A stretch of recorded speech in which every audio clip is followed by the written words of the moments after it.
शास्त्र के अनुसार जी और स्थानीय लोक कथाओं के अनुसार यहाँ 7 कुंडों का उल्लेख किया गया है, जी। जिसमें से सूर्य कुंड है, हाँ हाँ। गया कुंड है, जी शनि कुंड है, गुरु कुंड है, जी। और भगवान राम लक्ष्मण रहे तो उनके भी नाम से भी कुंड है, और एक ब्रह्म कुंड भी है। ये है शनि कुंड, और एक कुंड ये बना हुआ है, एक कुंड यहाँ ये बना हुआ है, एक ये बना है और एक ये बना है। ये अलग अलग कुंड हैं। मंगल कुंड है, बुद्ध कुंड है, ये कुंड अलग अलग हैं।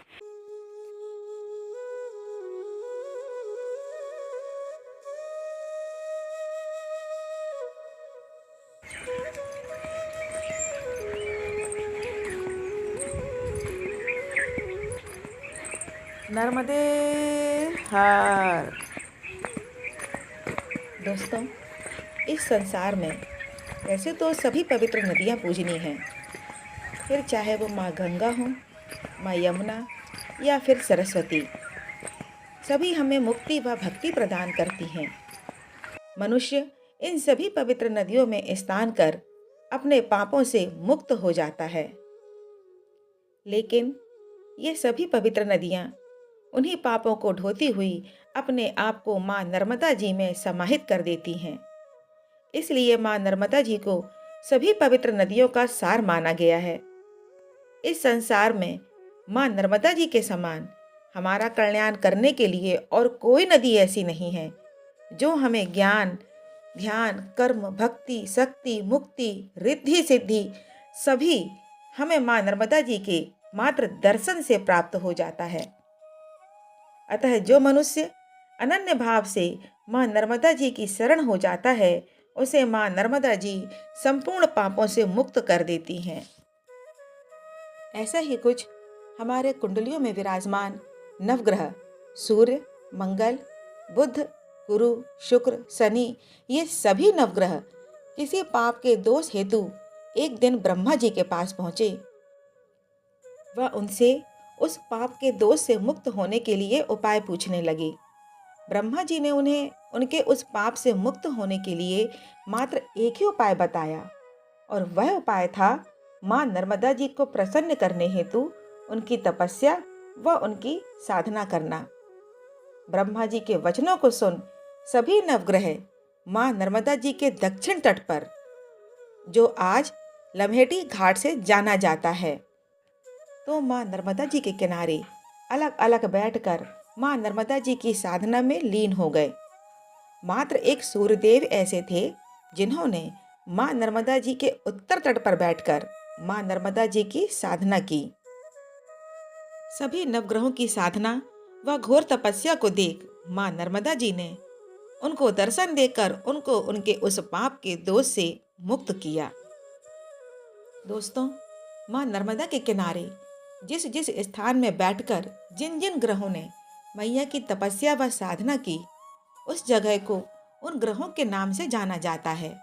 अर्थात माँ के उस किनारे को उन ग्रहों के कुंडों के नाम से जाना जाता है, जैसे सूर्य कुंड, चंद्र कुंड, बुध कुंड, गुरु कुंड, शुक्र कुंड, शनि कुंड। और सबसे आश्चर्य की बात यह है कि जिस ग्रह का जो रंग है, उन्हीं ग्रहों के नाम के वह कुंडों का जल भी उसी रंग का है। जैसे शनि देव का रंग काला है, तो उनके नाम का वह शनि कुंड का जल हल्का काला दिखता है। तो चलिए चलते हैं, दर्शन करते हैं और जानते हैं उन कुंडों का आज क्या है महत्व। नर्मदे हर।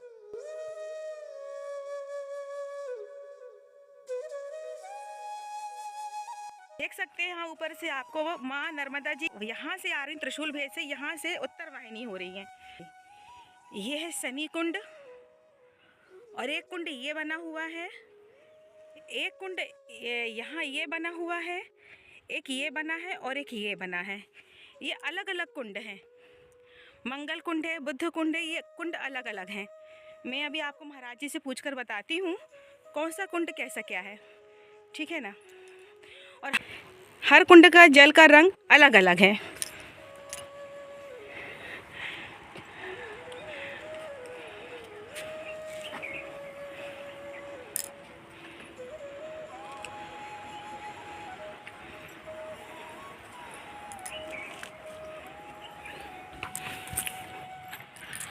दोस्तों ये देखिए, यहाँ पर कुछ साल पहले ही शनि देव की प्रतिमा स्थापित कर दी गई है। नहीं तो लोग क्या करते थे, पहले शनि कुंड में ही तेल को चढ़ा दिया करते थे, जिससे मैया का जल प्रदूषित हो जाता था।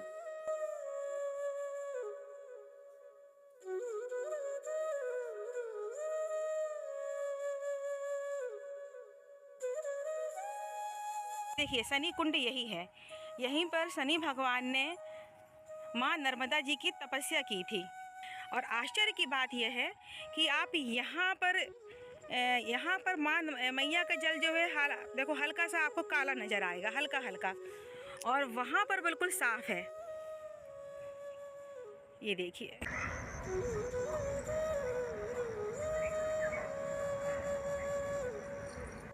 दोस्तों कहते हैं कि इस शनि कुंड में साक्षात शनि देव का वास है। और यहाँ पर ऐसी मान्यता है कि जो भी व्यक्ति शनि व साढ़े साती से ग्रस्त है, वह यहाँ इस शनि कुंड में 7 शनिवार स्नान करने के पश्चात शनि देव के बीज मंत्रों का जाप करे, तिल का दान करे, तो उसे शनि पीड़ा से मुक्ति मिलती है। लेकिन ध्यान रहे, लमेटा घाट में मैया की गहराई अत्यधिक है, तो जब भी आप इस कुंड में स्नान करें तो आप अपनी पूरी सुरक्षा के साथ इस कुंड में स्नान करें व यहाँ पर किसी न किसी के साथ में आए, अकेले ना आए, क्योंकि मेरा मकसद आपको आस्था से जोड़ना है, ना कि किसी दुर्घटना को अंजाम देना। दोस्तों आज हम एक बार फिर से माँ नर्मदा के दक्षिण तट पर कुंभेश्वर महादेव मंदिर में मौजूद हैं और सामने ये महाराज जी हैं, आप बैठे हुए हैं। आप इनसे मेरे पिछले वीडियो में मिल चुके हैं। महाराज जी आपका शुभ नाम फिर से एक बार हम जानना चाहेंगे। जी, मेरा नाम दयाराम है जी। और महाराज जी थोड़ा सा आपसे ये जानकारी चाहिए हमको इस बार कि जो ये शनि कुंड है, थोड़ा सा आप इनके बारे में हमें बताएं। जितने भी कुंड यहाँ मौजूद हैं शनि कुंड के बाजू से, वैसा तो शास्त्र के अनुसार और स्थानीय लोक कथाओं के अनुसार यहाँ 7 कुंडों का उल्लेख किया गया है जी, जिसमें से सूर्य कुंड है, हाँ, गया कुंड है, जी, शनि कुंड है, गुरु कुंड है जी, और भगवान राम लक्ष्मण रहे तो उनके भी नाम से भी कुंड है और एक ब्रह्म कुंड भी है। और यहाँ ब्रह्मा जी की मूर्ति का भी उल्लेख आता है कि यहाँ नर्मदा के बीचों बीच जब यहाँ आगे जब माँ, जब ये आप देखेंगे कि यहाँ नर्मदा जी का जो प्रभाव क्षेत्र है वैसे पूर्व से पश्चिम की ओर होता है। जी जी। लेकिन इतनी जगह में माँ उत्तर वाहिनी हुई और वो कहाँ से हुई है, जब आश्रम घाट आप देखेंगे परमहंस आश्रम, जी जी जी, वहाँ पे एक नील पर्वत बना है जी, बिल्कुल वहाँ बिल्कुल, से पूरे 90 डिग्री के एंगल पे माँ ने अपना उत्तर वाहिनी हुई है। तो वहीं पे एक सूर्य कुंड है और ऐसा भी माना जाता है कि अधिकांश आप देखेंगे कुंभेश्वर मंदिर में भी सूर्य मूर्ति है। यहाँ आसपास के जितने मंदिर में आप देखेंगे सूर्य मूर्ति मिलेगी। इसका मतलब ये साक्ष्य प्रमाण करता है कि यहाँ भगवान सूर्य ने भी तपस्या किया है और सूर्य कुंड इसका उल्लेख ये प्रमाणित करता है। तो शनि कुंड का उल्लेख वही सूर्य कुंड के इस तरफ, जी सूर्य कुंड आपका उत्तर तट पे रहता है लेकिन शनि कुंड दक्षिण तट पे है। हाँ। इसका भी बड़ा महत्व है। जब माँ उत्तर वाहिनी हुई तो वहीं पे स्थापित है जी शनि कुंड। तो शनि कुंड का यहाँ पर क्या महत्व है महाराज जी, और किस दोष के हेतु ने यहाँ माँ नर्मदा जी की तपस्या की थी? अब वो तो देखो शनि कुंड का तो ऐसा है कि स्नान करने से जो साढ़े साती जिनको लगती है, शनि दोष से जो निवारण चाहते हैं, तो यहाँ 7 शनिवार 21 शनिवार जिनका जो संकल्प होता है भाव श्रद्धा से अगर वो प्रत्येक शनिवार को आके स्नान करें, वहीं पे शनि भगवान की मूर्ति भी है, वहाँ पूजन विधि जो वहाँ के पंडित हैं उनके द्वारा करवाएं या अपने मन से भी कर सकते हैं जी। वहाँ करके संकल्प लेके अगर व्यक्ति आता है और शनि कुंड में स्नान करता है निश्चय ही वो उस दोष से निवारण पा जाता है जी। और यही कहते हैं शनि कुंड के बाजू से मंगल कुंड है, बुद्ध मतलब समस्त कुंड वही मौजूद है, अलग अलग कुंड बने हुए हैं। बाकी कुंड का उल्लेख है 7 कुंडों का, तो अपन एक कहते हैं जल एक ही है, जल एक ही है। वो कई बार ऐसा होता है कि कोई मतलब बरसात के टाइम पे आया तो माता जी का थोड़ा सा वैसा जल रहता है। अच्छा। हाँ, तो लोगों को लगता है कि हम उस टाइम में आए तो ऐसा जल था। जी जी जी, हो सकता है जी।